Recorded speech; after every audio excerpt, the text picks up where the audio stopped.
I'm Stephen Howson, Manchester United fan, and this is my club.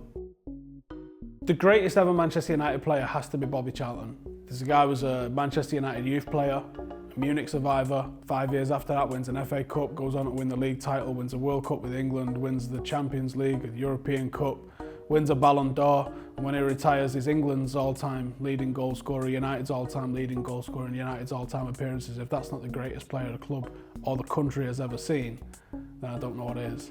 Is he the best? He'll tell you no.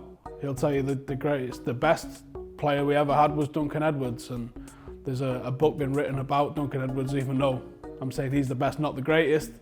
It's called The Greatest. It's the greatest player that never was, and I obviously didn't see anything of Duncan Edwards, but people who have and people who tell me otherwise, people who've watched all the way from the early babes, including Charlton himself, says Duncan Edwards is the best player to ever play football, period, let alone for this club. So I'd have to go off their judgment and say it's him. For me, the best I've seen is Ronaldo.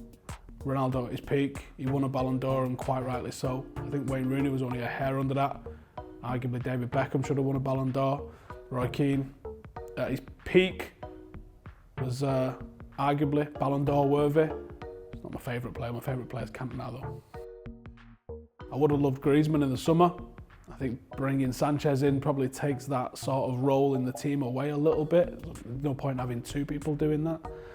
I love Toni Kroos. I love Toni Kroos as what he brings as a footballer. You know, he's about as close as we're going to see to a modern day version of what Michael Carrick brought.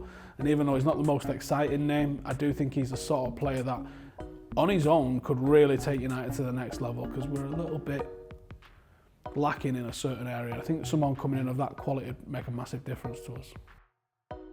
Between John Terry and Luis Suarez, let's just say them two. See, a lot of people have labelled Veron as one of Fergie's worst signings ever because of the amount of money he cost, but actually Veron was a hell of a footballer. Much in the same way that we're seeing Pogba forced into playing into a two, we don't see the best out of him. We try to force Veron, Roy Keane and Paul Scholes to play it together as a midfield three when it worked perfect as a midfield two. Debatable whether it's someone who came in briefly and didn't last very long or someone that inexplicably stuck around. I can't believe Ashley Young has stuck around as long as he has done. Inexplicable footballer. Or is it someone like Memphis who it just didn't work out, who's now smashing it over in France? Wildest experience is easily getting home for the semi-final of the Champions League for the Barcelona game. I watched the first leg in Iraq when I was serving with the British Army, and I blagged, begged and blagged even harder my way all the way back through several different countries after being told I could go, but there wasn't a flight for me. On about the Saturday or the Sunday, I think it was, I was told I could go. I think the game was on a Tuesday, and I didn't sleep. I was in my body armour and my combats. I got all the way to Bryce Norton, phoned my dad up about lunchtime, said, I'm at Bryce Norton, come and get me. He got there about 3 o'clock, blew work off, and we drove all the way to Old Trafford. We got there for 7:30. He got me a change of clothes and a couple of Budweiser. We walked in, we watched Paul Scholes crack a goal into the top corner in front of us in K-stand, and United are going to Moscow to go and win the Champions League. I didn't go home and see my wife or my son, and I don't regret a single minute of it. There's a few City players that I think have been absolutely fantastic, Aguero being one. Company, the more I learn about what Company's like as a bloke, the more I think he's a real leader that might have helped the transition from the post-Fergie era to where we are now.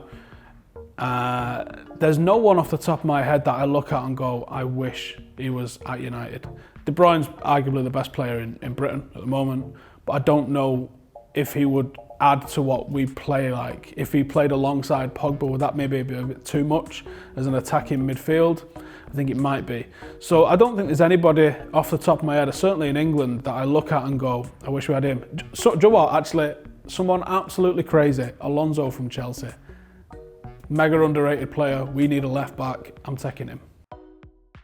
I've been at finals, I've seen us win titles. The best game I've watched was one on TV, and that was the Roy Keane Vieira incident one in was it 2005, 2006. The I'll See You Out There one. That was one of the greatest Premier League games I think there's ever been. It was such a good game. The best game I've ever been at, I think the Roma game in in the mid-2000s was a hell of a game to have been at, because even though we'd scored a right load of goals, because of the away goals rule, it still wasn't certain. Even at like 4-1, you're kind of like, well, it's not done yet, like, and that was an incredible atmosphere. Because of the trouble that had happened outside and over in Rome, the atmosphere was sensational in there. My favourite United chant is one that never gets sung in full, and it's "We'll Never Die." We usually just sing the chorus part of it, but the whole words of "We'll Never Die" is brilliant. It's taken from a communist song from the 1900s, but I don't care, and it's an absolutely banging set of lyrics. Go and have a look for them. I've seen them sung maybe a handful of times in full in a ground. It's usually only a couple of people that get the full verses out, apart from the chorus. Everyone knows the chorus. 4 people, there's 3 that are instant, and that would be Cantona, Fergie and Bobby Charlton. I think the stories between them 3 would be incredible. Who would I have as the 4th guest? I think we'd have Gaza, because I think he's absolutely batshit crazy, and I think every party needs someone who's gonna do the batshit crazy stuff. Schmeichel, Seeley, Van der Sar, De Gea, Ricardo, Roy Carroll, Parker, Pallister, Ince, Robson, Kanchelskis, Beckham, Giggs, Sharp, Cole, York, Sheringham, Solskjaer, Lukaku, Rashford, Lingard, Cleverley, Welbeck, Neville, Butt, Young, Valencia, Keane, Scholes, Webb, Bid. Oh, tied with McCullough. I was getting beards more out when I stopped. Come and subscribe to Howson FC. Just search it on YouTube. There's all sorts of stuff going on there. Little mini documentaries, vlogs, tactical analysis. It's pretty heavy United focus, but I've also done a bit of travel stuff. So I've been to Bilbao, been to Leipzig, Celtic games, and that's what I'm planning on doing a bit more of in the future. So if you like that sort of stuff, come and check us out.